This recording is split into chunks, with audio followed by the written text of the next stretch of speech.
All right, so let's get to it, man. I'm not gonna dance around with it. I'm gonna come straight with it. I know y'all from New York, but you know there was always this thing: who's the better rapper, Pac or Biggie? Now we got to be careful when we use words because here's how I look at it. I always thought that Biggie was by far leaps and bounds the better MC, the better MC.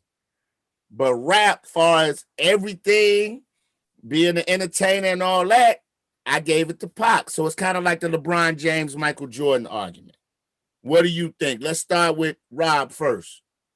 Ooh, I mean that's a toss up right there. You know what I mean?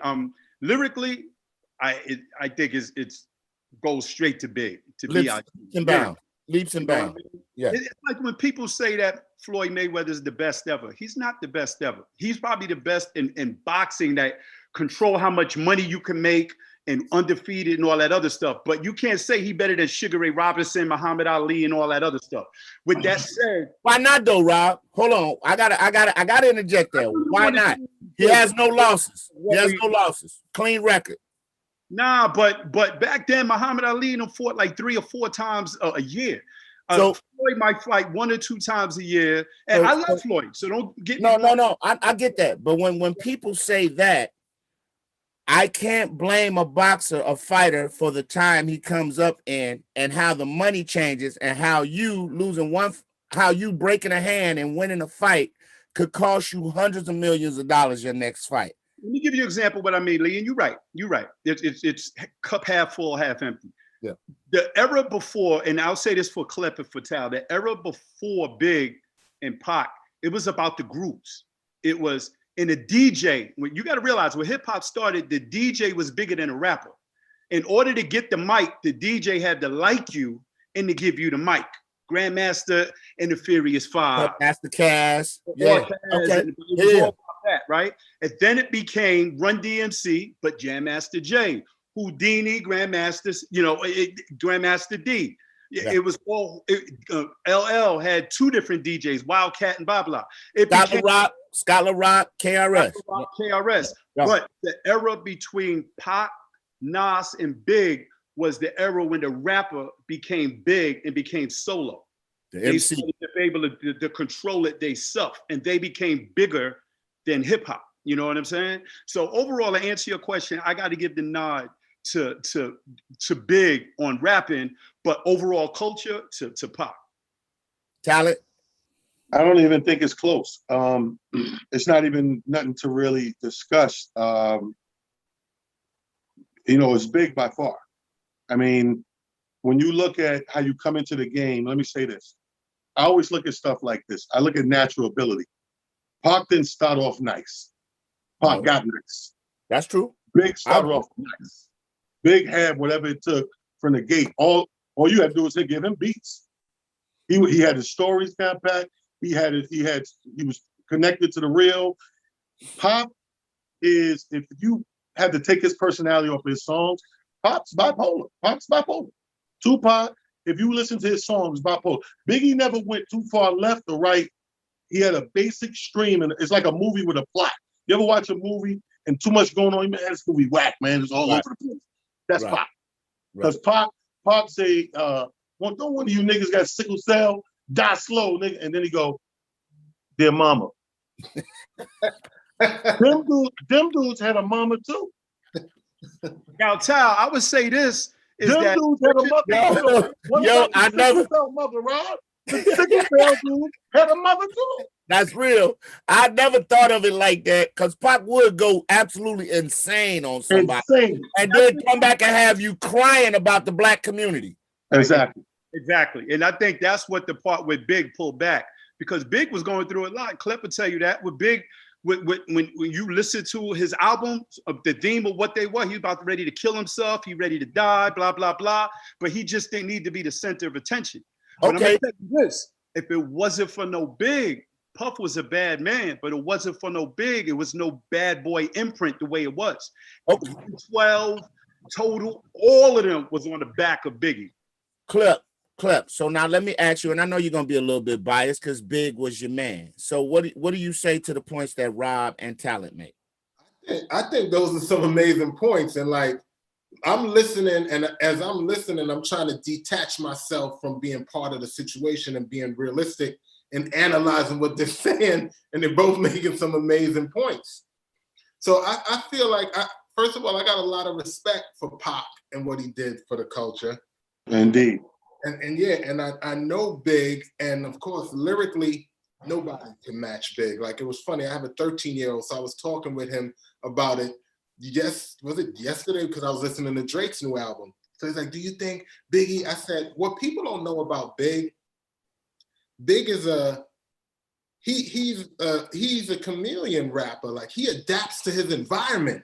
Like, if Big was alive right now, he will dominate whatever. He has that ability, like to transform himself and keep with what's going on. And Klept, let me cut you off to add to that statement that you just said. I realized that when he did the song with Bone Thugs and Harmony. Listen, why you cut me off before I'm sorry. I'm sorry. Thank you. Hold on. I realized. Let me give you this best analogy. The best analogy I can give you is like this. Look at the NBA, right? There's players that are good enough to go to a good team and get a chip. And then there's players that's so good from the gate, you build around. Like Rob said, Bad Boy is built around and off the back of Big. That's what makes him, it's not even close. Pac went to a machine that was already rolling. Right. Let me finish. Go ahead, Klept. Not my bad. I had to get that. It was killing me because that's literally what I thought about. Listen. Lee said it better than you though. No, go ahead. I was leading up to that. All right, my bad. Exactly where I was going. So with Big, my first seeing that and saying, oh shit, was because I was there when they were mixing down that song in the studio. So while they're mixing that in the studio, Bone Thugs and Harmony had their own unique, magnificent style. When he got on their song, it sounded like they took his style. You know, like just how big on them dangerous. That's my he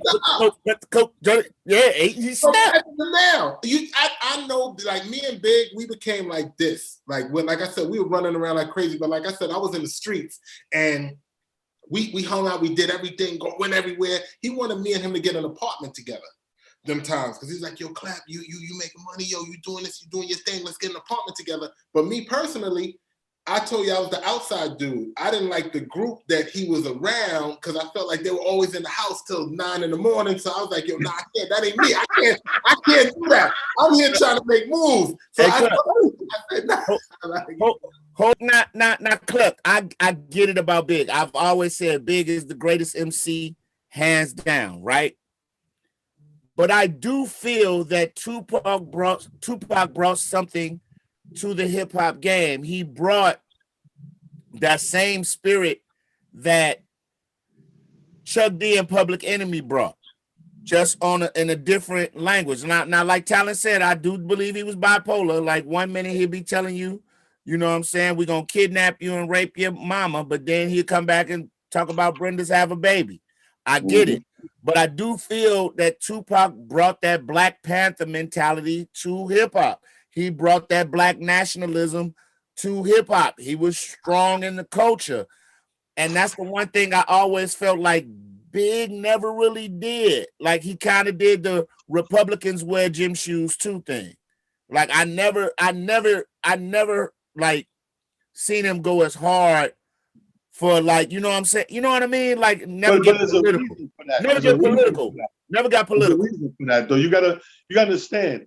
The artist usually reacts to what he's going through in his ride. Big didn't have the same political ride as Pac. The system was against Pac. That's why Pac rapped about that so much, because Pac was good. Big wasn't getting in trouble like that. Big had the most trouble Big had was to make a decision. Do I keep selling these drugs or commit all the way over to the business, which Puff is telling me to? But the system, when you can incarcerate a brother, you change a brother. I don't care what nobody tell you. When you incarcerate a brother, you change it. But Talent, give me a song that Big made that pushed the agenda of Black people. Juicy. But that's what I'm saying. He didn't have it. The only reason Pac gave you that is because of And circumstance. Juicy was a personal struggle. I'm talking about. No, listen, hear me out, and I might get in trouble with this. I'm talking about white America and what they doing to us as a people. Pac was one of those guys. Like Chuck D was one of those guys. I got a letter from the government the other day. Where's the Biggie song that represents the black culture like that out front, like y'all do us dirty? But kicking the door, waving the 4-4. That was he told the future. That was about the insurrection, the Capitol building. That was about a story about somebody who I was very close to. Rest in peace. Stop playing. No, I got to with talent. Like as a lyricist, he's right. You do rap about what you're going through, and then Pop, his mother. Look at his mother, Afina. So he grew up in all of that. So he had to rap about things and whatever he's feeling. So it'll pretty much put him in the light of being real with what he's saying.